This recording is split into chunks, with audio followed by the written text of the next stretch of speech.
एकड़ उनकी जमीन थी। ये जो उत्तराखंड, यूपी, सहारनपुर, बिहारीगढ़, पांवटा साहिब, बनूड़, चंडीगढ़ और कीरतपुर साहिब, आनंदपुर साहिब का ये जो जितना इलाका है, इसमें बाबा लखी शाह वनजारा ने 52 किले बनवाए हैं।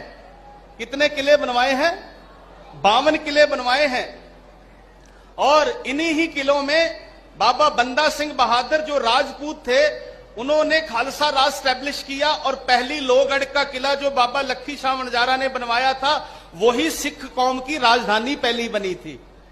और साध संगत, यहां तक कि जस्सा सिंह आलूवालिया का नाम सुना होगा आपने, जस्सा सिंह रामगढ़िया का नाम सुना होगा।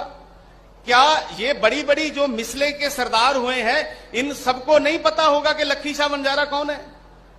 अगर दिल्ली में जाकर उन्होंने दिल्ली फतेह की है, तो जब गुरु तेग बहादुर महाराज जी का अंतिम संस्कार किया गया दिल्ली में, और उनके पवित्र सर का जो अंतिम संस्कार आनंदपुर साहिब में किया गया, तो वहां पर भी जब गए बाबा लखी शाह वनजारा मौजूद है, जस्सा सिंह रामगढ़िया के जो दादा भाई हरदास सिंह है वो भी मौजूद है। क्या भाई हरदास सिंह और बाबा लखी शाह वनजारा को पता नहीं होगा ये कौन है? हमने कभी उस कॉम्बिनेशन को, उन इतिहास को जोड़ने की कोशिश, बोलिए जी, नहीं की है कि हम कौन हैं, किसके वारिस हैं। और इतना कह के लोग खत्म कर देते हैं कि लखी शाह वनजारा ने अपनी झोंपड़ी जला दी।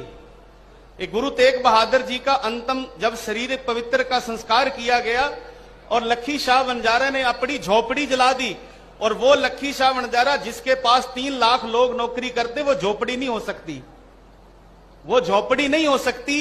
जिस घर को लखी शाह वनजारा ने जलाया, वो घर उस वक्त 9 लाख रुपए का था। कितने लाख का? 9 लाख रुपए का था वो घर, जिसको घर को आग लगा दी। लोग गुरुद्वारे में सीमेंट की बोरी देने के लिए सोचते हैं, क्या हम गुरुद्वारे सीमेंट का गट्टा बेट करें या ना करें, एक ईंट के लिए 10 रुपये दे या ना दे। वो लखी शाह वनजारा ही था जिसने गुरु के प्यार के लिए अपने घर को आग लगा दी थी।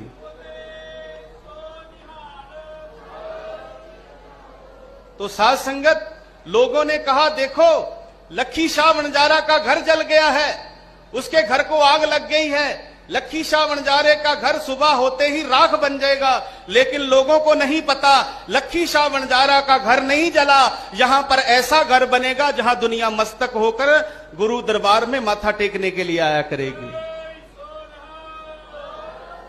आज वो गुरुद्वारा बना, गुरुद्वारा रकाबगंज साहिब, जहां लोग आकर गुरु दरबार में माथा टेकते हैं।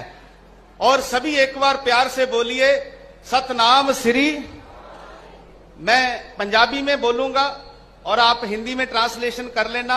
एक बार सारे बोलो, धन धन बाबा लखी शाह वनजारा। सारे बोलो, धन धन बाबा लखी शाह वनजारा।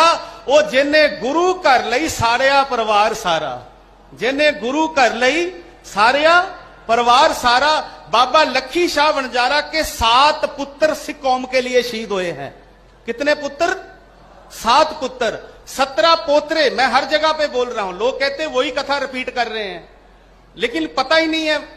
मैं तो ये तक कह रहा हूं कि जितने हमारे रागी, कथावाचक, कीर्तनीय उत्तराखंड के, हिंदुस्तान में शायद किसी और स्टेट में इतने रागी नहीं होंगे जितने यहां पर होंगे। सही कह रहे हैं जी भाई। और जितने यहां रागी हैं, अगर एक रागी जथा सिर्फ 2 मिनट, कितने मिनट? 2 मिनट हर स्टेट, हर कंट्री में जाकर अगर लखी शाह वनजारा के बारे में बोलेगा, मैं दावा ठोककर कहता हूं 1 साल में पूरी दुनिया को पता चल जाएगा लखी शाह वनजारा कौन है।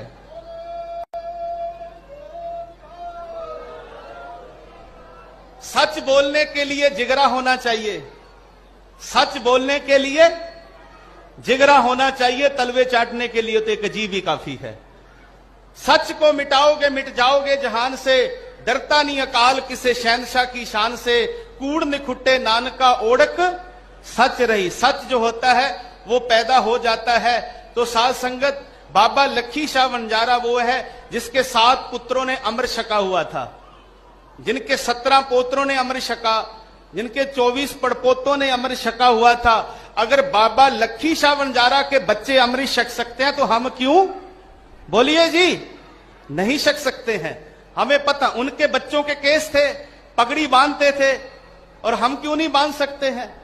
और आज जो पगड़ी बांध कर चलता है, दुनिया उसको सिंह साहब कहती है। क्या कहती है? सिंह साहब कहती है। सो इसी